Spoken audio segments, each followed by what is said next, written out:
All right, so I've got all my materials together here, and I'm about to get these two rods all set up. We've got our reels.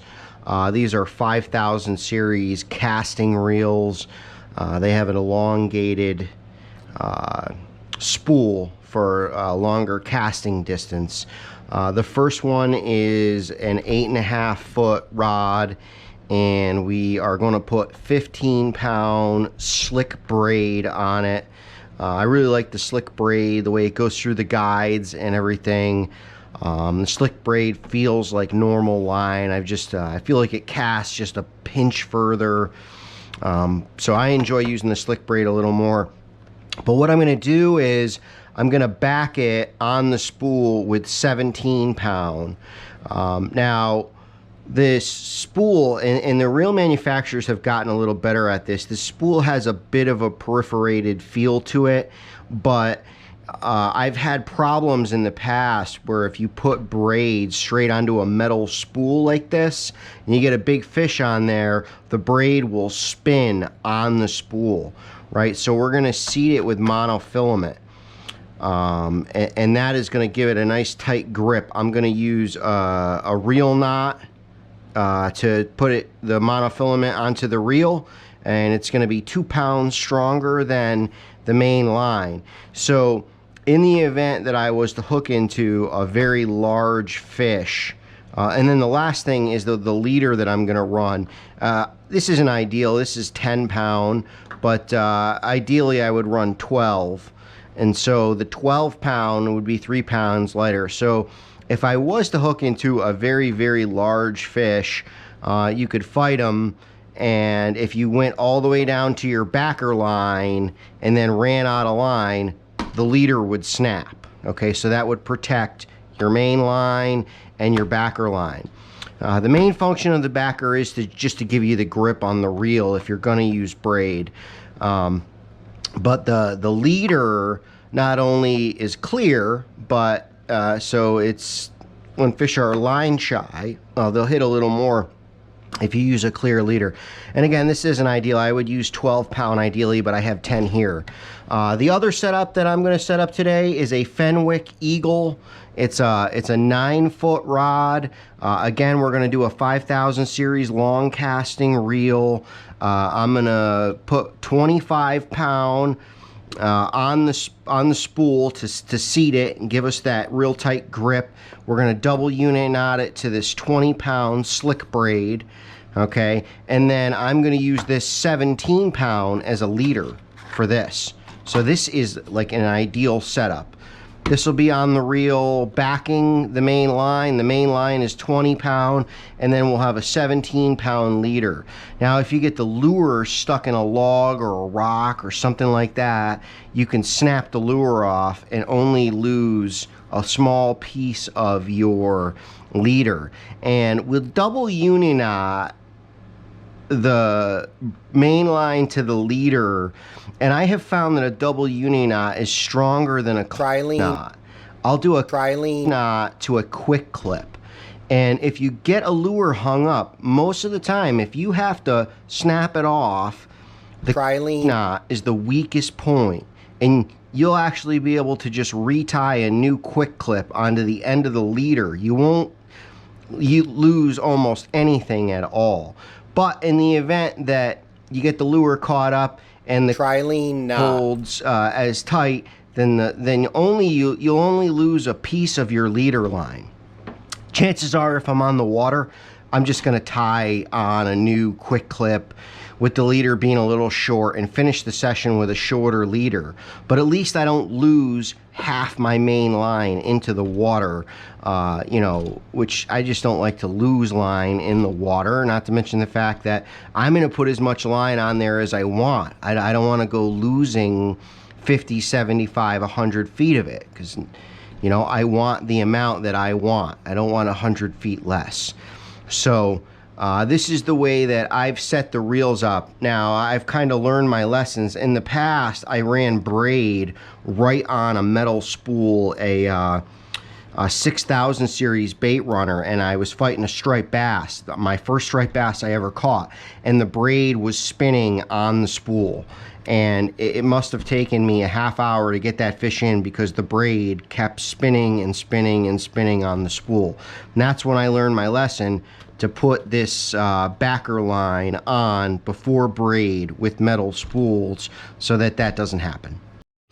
All right, so what I'm going to do to get this started here, to tie this backer line on, is I'm going to use an arbor knot. And the way I like to do it is to just start by tying an overhand knot in our backer line, and then we'll just clip it off. Okay, and then you wrap it around the spool with the bail open. Okay, and then basically you're just tying the tag end here as you come around. So you're just basically just making another overhand knot like that. Just a simple overhand knot, tying the loose end to the end that goes on the other side. And then all you're doing is you're just pulling it tight until the other overhand knot snugs down on it like that. Now you got this loop, and you're going to pull this loop tight down to the arbor. And that is how you tie an arbor knot, and that's what I like to use. And now what we're going to do is, I'm not going to bother putting it on this line spooler because we're only going to spool about 25-30 feet on there.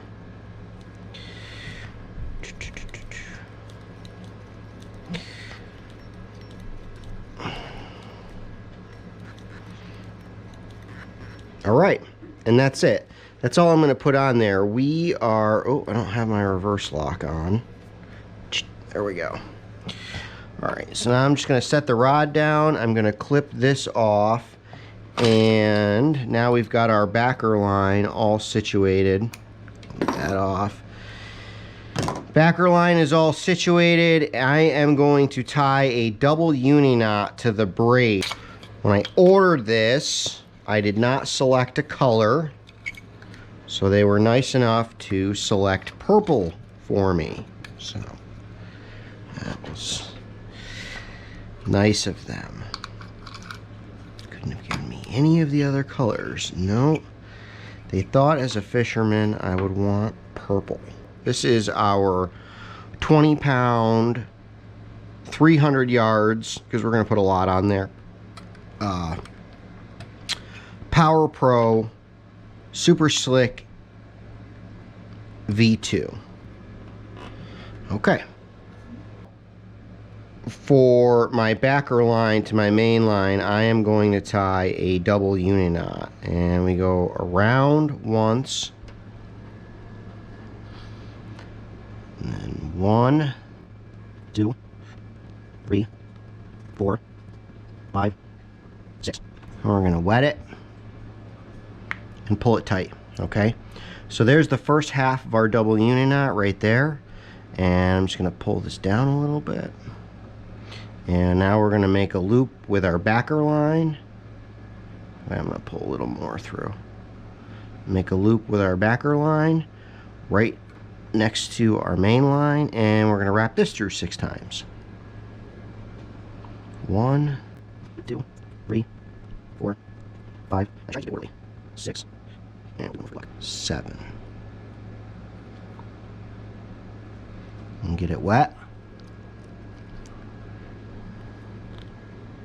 Snug it down. And now we'll do the uni knot magic trick. Take our 2 knots and slide them right together like that. Boom. And I really like double uni knots when I do fly fishing setups.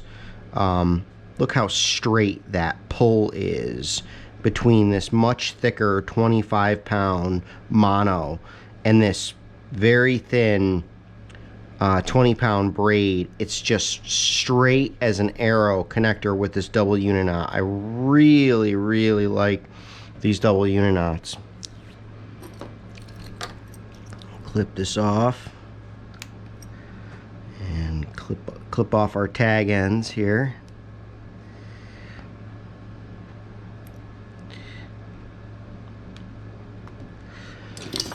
There we go. Put this loose ends over here.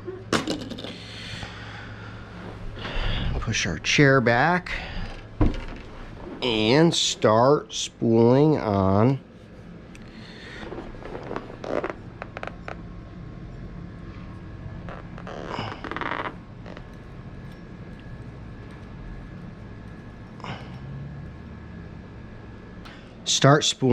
our braid. And you can see it piling up there on the reel.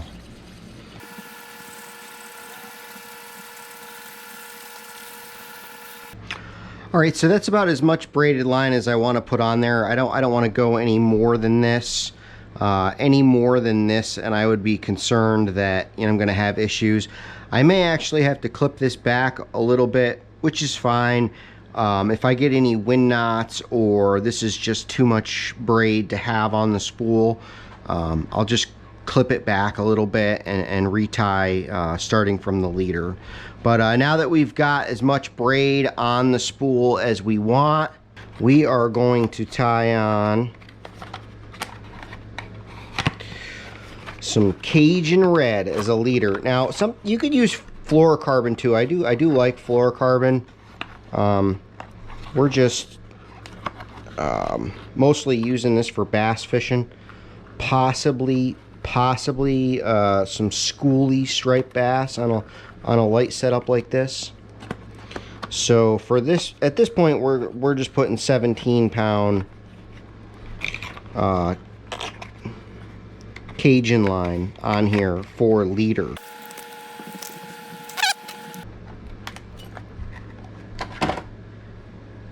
And once again, we are going to tie ourselves a double uni knot. So we're going to loop the Cajun red around the braid, and then go 7 passes.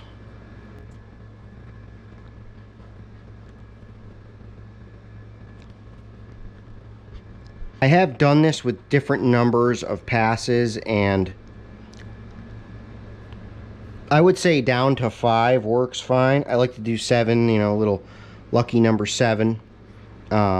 Do try to roll it up neatly. You can see there it's stacked nice and neat as it runs, a nice straight knot. Try to stack it neatly. It's a little harder with the mono than it is with the braid. So now I'll pull this braid over. I'm going to give myself a little more to work with. So now I'm going to pull this braid into a loop. 1, 2, 3, 4, 5, 6, 7. So now you can see the braid is put into a loop and then wrapped around 7 times. It is kind of important. You don't want these loops overlapping each other. Make it nice and smooth. Slick it up with a little saliva. Pull it tight. And you can see the knot, how well it lays flat against the mono because it wasn't tied overlapping. So now we've got our 2 knots, and we're just going to slide them together, the little magic trick at the end of a double uni knot. Boom. There we go. And now we've got our red and our green. It's like Christmas in July here on Reel Adventures. You've got your green 20-pound braid, and you've got your red 17-pound Cajun. This is a little bit heavier of a setup. This is the 9-foot rod, and so, you know, we might catch pike on this. We might catch walleye on this. There's no reason you can't catch bass. It might go down a little bit on leader. This is really a mixed roll setup. Schoolie, striper. We'll probably, you know, and knowing us, we might go after any of that. So there it is, a double uni knot from the main line to the leader line, and then I'm just going to do a Trilene knot to a quick clip. So take our nippers here and nip off our tag ends.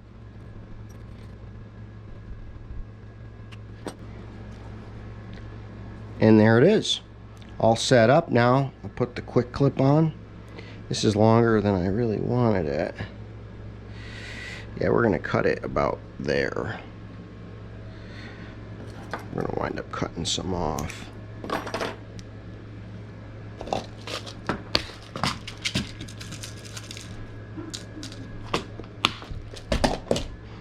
Everybody's got their preference on what they like. I really like these quick clips.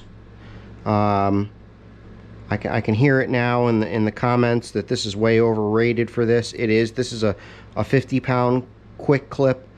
That's okay. It's not going to hurt anything. I've caught plenty of bass like this. 1, 2, 3, 4, 5, 6, 7. And put it through here.